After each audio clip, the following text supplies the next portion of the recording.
Bébel n'est plus. L'acteur et monument du cinéma français Jean-Paul Belmondo a rendu son dernier souffle dans son domicile parisien ce lundi 6 septembre. À l'âge de 88 ans, victime d'un AVC en 2001, Jean-Paul Belmondo s'était peu à peu retiré de la scène médiatique, laissant la place à la nouvelle génération, et notamment à son petit-fils, Victor.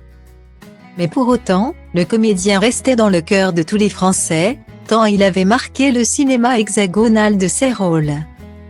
Fort en gouaille, cascadeur, charmeur, Bébel avait enchaîné les succès et les genres. De Jean-Luc Godard à Claude Chabrol. En passant par Claude Lelouch, celui qui laisse 4 enfants derrière lui, a eu une carrière cinématographique des plus riches.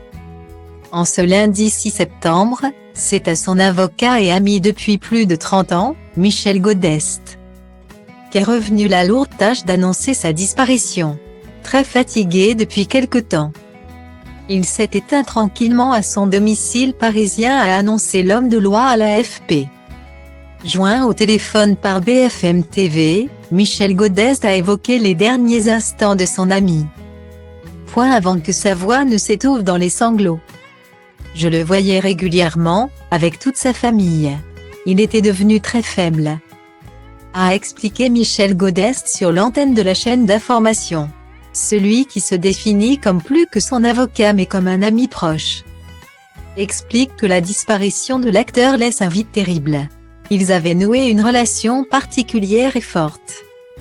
Je suis malheureux, a lâché son ami. Il a également tenu à souligner le caractère des éternels gamins de Bébel. Sa joie de vivre. Pour lui, il gardera à jamais cette image-là de son ami, il ne faisait pas le pitre que devant la caméra. C'était la joie de vivre.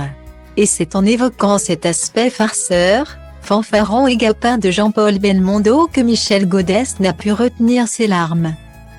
Il nous a quitté, cette espèce de sale bête, à 88 ans il était toujours. Point. Virgule, a exprimé l'avocat dont la voix s'est perdue dans les sanglots. La mort de Bébel laisse un grand vide.